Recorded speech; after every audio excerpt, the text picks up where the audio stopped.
घटना घटने के बाद मेरे को पुलिस वालों के ऊपर से जब घिन आने लगता है, ये पुलिस वाले लोग इस टाइप से कर सकते हैं। दंड देने के बाद फिर क्या पता उन लोग मेरे साथ कुछ कर दें, मुझे इस बात का भी तो डर है, किसको मालूम। अब हैं तो पुलिस वाले और फिर वो अपने पावर का गलत फ़ायदा तो उठाते हैं, ये चीज़ तो मैं देख ली हूँ। ये मेरे को 20 अक्टूबर 2023 को मेरे साथ एक घटना हुआ था। पुलिस, जिसे हम समाज के रक्षक के रूप में जानते हैं, अगर वही आम जनता पर अत्याचार करने लगे तो आम इंसान कहां न्याय की उम्मीद लेकर जाए। ऐसा ही एक मामला सामने आया है जहां सरगुजा पुलिस के कुछ पुलिस कर्मियों पर एक आदिवासी लड़की ने गंभीर आरोप लगाए हैं। पीड़िता ने अपने साथ हुई घटना की शिकायत आईजी सरगुजा से भी की है और अब उसे न्याय की उम्मीद है। पीड़िता के साथ पुलिस के इन सिपाहियों ने मारपीट की, साथ ही उसके साथ अभद्र व्यवहार और अश्लील हरकतें भी की हैं। पीड़िता का आरोप है कि पुलिस वालों ने जबरन उसके निवास में घुसकर उसके साथ गलत व्यवहार करते हुए उसे पुलिस स्टाफ के द्वारा बालों से घसीटते हुए थाने ले जाया गया, जिसका सीसीटीवी फुटेज भी पीड़िता के पास है, जिसे आप आगे इस वीडियो में भी देख सकते हैं। पुलिस, जो कि समाज की रक्षा के लिए एक लोक सेवक के रूप में होती है, वो आज भक्षक बन चुकी है और एक आदिवासी लड़की के साथ ऐसा अत्याचार कर रही है, वो अमानवीय है। जो पुलिस दूसरे के खिलाफ हुए किसी मामले को सुनकर एक टांग पर अपराध दर्ज करने को तैयार रहती है, वो पुलिस आज अपने खिलाफ मामला पाकर क्या कार्रवाई करेगी? क्या यह संभव है कि जब पुलिस वाले ही गलत है तो इस पीड़िता को न्याय मिल पाएगा? अब ये देखने वाली बात ही होगी कि पीड़िता को न्याय मिलता है या पुलिस का मामला होने के नाते इन पुलिस वालों को फ्री हिट दे दिया जाएगा। वही 20 अक्टूबर 2023 को मेरे साथ एक घटना हुआ था, जिसमें से कुछ पुलिस वाले है ना, जिसमें से आपका भोजराज पासवान हो गया, शीनू फिरदौसी हो गया, शहबाज खान हो गया, अमरीत सिंह हो गया, अतुल सिंह और मनीष सिंह, ये लोग जो है 20 अक्टूबर सुबह वही 8:30 से 9 बजे के बीच में मेरे घर के गेट का दरवाज़ा खटखटा रहे थे, है ना। मेरा तो नींद भी नहीं खुला था, मैं सो ही रही थी। ये जो खटखटा रहे थे तो आवाज़ आया कि कोई दरवाज़ा मतलब बाहर से खटखटा रहा है। तो फिर जैसे मैं आंख मलते हुए उठी, उसके बाद फिर दरवाजे के पास पहुंची, उसके बाद मैं पूछी कि कौन है बताइए। सामने से कोई भी आवाज़ नहीं आया। यही चीज़ देखने के लिए जो है मैं अपने घर के किचन का खिड़की खोली, तो खिड़की खोली तो फिर वहाँ पर भोजराज पासवान दिखा था। और फिर खिड़की खोलने के बाद इधर मतलब मेरे राइट साइड में 2-3 लोगों के पैर दिख रहे थे, है ना। तो फिर वो जो है बोला कि मतलब एक अपशब्द मतलब एमसी का गाली देके जो है एमसी का गाली देने के लिए दरवाज़ा खोलने के लिए बोल रहा था। तो मैं बोली कौन है आप बताइए क्या काम है। तो बोलते हैं कि हमसे सवाल करेगी, खोल दरवाज़ा चुपचाप, नहीं तो बताता हूँ मैं तेरे को। अब सुबह का टाइम था, उठी थी, नींद भी अच्छे से खुला नहीं था। अब इस टाइप से कोई धमकी दे रहा है लोअर टी शर्ट पहन के, मतलब वर्दी में तो नहीं थे, लोअर टी शर्ट पहन कर ही आए थे। तो मैं भी पहचानी भी नहीं थी उसको कि मतलब पुलिस वाला भी हो सकता है। जिस टाइप से उन लोग का रवैया था, पुलिस वाले लग भी नहीं रहे थे। तो वही चीज़ बताने के लिए कि भाई मेरा भाई अंदर पढ़ाई कर रहा था, तो फिर मैं उसको बताने के लिए आ रही थी। तो फिर से बोलता है गाली कि ये कहाँ जा रही है, ये मटकाते वटकाते हुए इस टाइप से गाली गलौज कर रहा था। गाली गाड़ मटका के कहाँ जा रही है ना। भोजराज पासवान क्या बोलते हैं। उसके बाद फिर मैं अपने भाई को ये सारा बात बता रही थी। और फिर हम लोग के साथ में उस दिन एक मेरा दोस्त भी था वहाँ पर। मैं इन लोग को बता रही थी कि पता नहीं बाहर कौन आया हुआ है यार, इस टाइप से बोल रहे हैं, पता नहीं। अब मेरा फ्रेंड जो है वो अपने घर वालों को फ़ोन कर रहा था, है ना। और फिर हम दोनों अपने भाई बहन जो है हम लोग बात कर रहे थे दोनों में। मैं उसको ये सारा बात बता भी नहीं पाई थी कौन है, क्या है, कैसा है। तब तक वो लोग जो है मेरे घर का ताला, मतलब सबसे पहले में चैनल का गेट लगा हुआ था, जिसको हर रात को जो है मैं ताला लगा के सोती थी, उसको तोड़े, ताला तोड़े, उसके अंदर में और एक लकड़ी का दरवाज़ा तोड़े।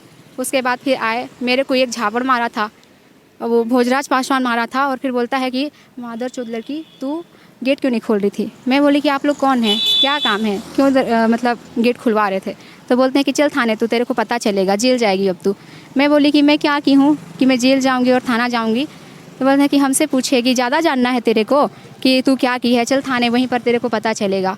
बहुत मारे पीटे, मेरा दोस्त को तो मारे थे, मतलब बेल्ट मेरा ही एक नया बेल्ट था, उससे मार के जो है मेरा बेल्ट तोड़ दिए थे। मेरे को तो भोजराज पासवान मारा था, ऐसे मतलब पूरा चोटी पकड़ के मारा था और फिर पेट पे भी मारा था वो मेरे, है ना। मेरा भाई जो वहाँ पर था, शीनू फिरदौसी, जो है उसको लात मारा था। मेरा भाई दीवार में मतलब गिर गया था ऐसे। उसके बाद कुछ टाइम बाद जैसे मेरे दोस्त को और सीनू फिरदौसी उधर मार रहा था। उसके बाद फिर उधर से मारने के बाद फिर मेरे भाई के पास आया, मेरा भाई को भी मारा। और फिर जो अतुल सिंह है वो तो मेरा भाई को बेल्ट से भी मारा था, उसके यहाँ पे चोट आया था। और फिर भोजाज पासवान मेरे को मारा था तो मेरे मुंह पे भी चोट आया हुआ था। मेरे पास उसका फोटोग्राफ्स अभी भी है, ठीक है। उसके बाद फिर इतना होने के बाद पूरा घर को जो है ना मैम चितर बितर करके पूरा मेरे पास जो घर में रखा हुआ था 70,000 रुपये कैश, उसके अलावा मेरा मोबाइल भी ले गए वो लोग, मोबाइल चार्जर भी ले गए, ईयरबड भी ले गए, आधार कार्ड, पैन कार्ड, गाड़ी का आरसी कार्ड, एटीएम कार्ड, जितना भी रखा हुआ था मेरा छोटा सा पर्स में, उसमें सारा चीज़ रखा हुआ था। और उस पर्स में भी था मतलब 3 से 4 हज़ार रुपया, सब उठा के लेकर गए वो लोग। उसके बाद मेरे को चोटी पकड़ के खींच के ज़बरदस्ती गाड़ी में बैठाया। और उस टाइम पर कोई महिला आरक्षक भी नहीं थी, सिर्फ पुलिस वाले लोग, मर्द लोग ही आए थे। मारते पीटते घसीटते हुए मेरे को गाड़ी में बैठाए। एक वाइट कलर का गाड़ी था, मतलब स्विफ्ट जैसा दिख रहा था, तो उसमें बैठाए। मेरे बगल में जो है मतलब मेरे को भोजराज पासवान चोटी खींच के निकाला। और फिर जो मेरा दोस्त था उसको सीनू फिरदौसी, और मेरा भाई को कोई दूसरा पुलिस वाला था, तो मेरा भाई को तो जुपिटर स्कूटी में लेकर गए। और फिर मेरे जो दोस्त थे उसको हम लोग को दोनों को साथ में बैठाए थे। और मेरे बगल में जो है शहबाज खान बैठा हुआ था, उसके दोस्त में अतुल सिंह बैठा हुआ था। उसके बाद फिर ये नहीं, मतलब रास्ते में जो है ना वो शहबाज खान था, वो मेरे कंधे में हाथ डाल के इस तरफ से मतलब अंदर वो करने की कोशिश कर रहा था, तो मैं उसको झटकाई, है ना। उसके बाद फिर वो मेरे कमर की तरफ हाथ डालने की कोशिश किया था, उसको भी मैं झटकाई। उसके बाद फिर मेरे पैर साइड भी वो इस टाइप से कर रहा था हरकत। उसके बाद फिर जो है हम लोग को कोतवाली थाना लेकर गए। कोतवाली थाना में कार से मेरे को उतारे, और मेरा भाई वहीं पर तब तक पहुँच चुका था मेरे पहुँचने तक।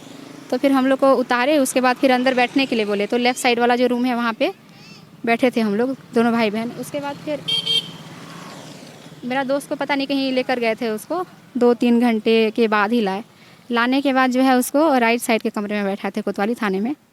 आया उसके बाद फिर पता नहीं उसको मार रहे थे बहुत, और फिर वीडियो वगैरह बनवा रहे थे, क्या क्या बोल रहे थे कि अभय सिंह के खिलाफ तू ही बयान दिया था ना वे, इस टाइप से। अब पता नहीं अभय सिंह कौन है, मैं नहीं जानती हूँ। उसके बाद फिर मेरे को बैठा है, बोलते हैं कि चल जेल जाएगी ना, तेरे को बाहर अच्छा नहीं लग रहा है। मैं बोली कि सर मेरा तो कुछ गलती भी नहीं है, मैं तो कुछ की भी नहीं हूँ, तो फिर ज़बरदस्ती काहे मेरे साथ ऐसा कर रहे हैं, मेरा गुनाह तो बताइए, मत करिए ऐसा। बहुत सारा मैं निवेदन वगैरह करी थी, हाथ पैर छोड़ी थी। तब कहीं जाके वो लोग बोले कि अच्छा ठीक है तेरे को हम लोग छोड़ देंगे, लेकिन क्या गारंटी है कि तेरे को यहाँ से हम लोग छोड़ देंगे तो तू कहीं पर जाकर आवेदन नहीं देगी, कहीं पर शिकायत नहीं करेगी। बाहर जाके अगर तू शिकायत करेगी तो फिर हम ही लोग का सिरदर्द बनेगी। इससे अच्छा तेरे को भी जो है हम लोग NDPS केस में डाल देते हैं, उसमें बेल भी नहीं मिलेगा, जेल में तुम सड़ती रहोगी, है ना।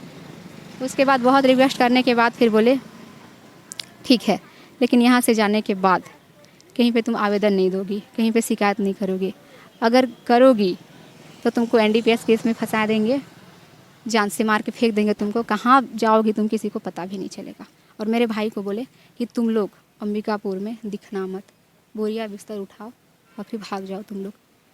उसके बाद फिर हम लोग को वहाँ से छोड़ दिए।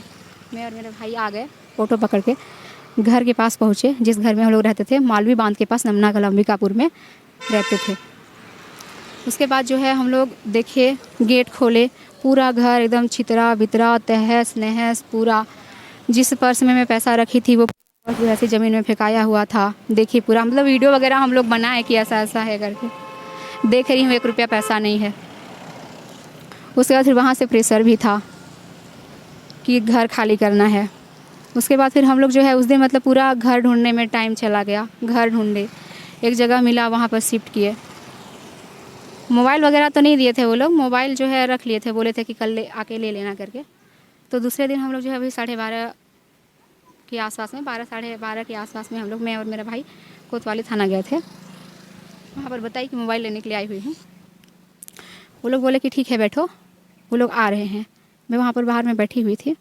उसके बाद फिर आए वही 5-6 लोग ग्रुप में। उसके बाद फिर वो लोग अपने अपने में बात कर रहे थे, यही लड़की है, इशारे में। मैं देख के उन लोग को खड़ी हुई, है ना। खड़ी होने के बाद फिर मैं बोली कि सर मैं अपना मोबाइल और सामान लेने के लिए आई हूँ। तो जो आदमी इतने गंदे तरीके से गाली गलौज मार पीट रहे थे, उन लोग उस दिन बेटा बेटा करके बात कर रहे थे कि बेटा तुम्हारा जो भी सामान है तुमको मिल जाएगा, तुम अंदर बैठो और फिर जो है हम लोग बयान लेंगे, तुम्हारा वीडियो बनाएंगे, तब तो कि पता चलेगा मतलब कि हम लोग तुम्हारा जो भी सामान था उसको वापस कर दिए हैं। इतना प्यार जो है ना मेरे को रास नहीं आया। मैं धीरे धीरे पीछे करते नीचे की तरफ आ रही थी। तो बोल रहे थे कि कहाँ जा रही है, रुकना, कहाँ जा रही है। मैं बोली कि देखिए मेरा भाई, मतलब अकेले नहीं आई हूँ, मेरा भाई जो बाहर है वो फ़ोन पे बात कर रहा है, मैं उसको बुला के ला रही हूँ। मैं उसको बोली कि भाई आ जा, फिर चलते हैं, मैं बोली उसको। तो उतने में है जो है वो लोग मेरे भाई को वो कर लिए, मतलब जैसे उसे बात करने लगे कि देखो यार तुमको हम लोग छोड़ दिए कल, तो देखो अभी ये हम लोग का बात भी नहीं सुन रही है, इसको समझाओ, बात करो, हम लोग से बात करेगी। तो है मैं अपने भाई को बोली कि भाई सुनना, मेरे को मोबाइल पैसा वैसा कुछ भी नहीं चाहिए, चलो यहाँ से। क्योंकि मेरे को डर लग रहा था कि अंदर अगर मैं जाऊँगी तो क्या पता वो लोग मेरे साथ क्या कर देंगे। और एक दिन पहले वैसे भी मेरे को धमकी दिया हुआ था कि NDPS केस में फंसा देंगे या फिर जान से मारकर फेंक देंगे। तो मुझे बस डर था, इसलिए फिर मैं वहाँ से निकल गई।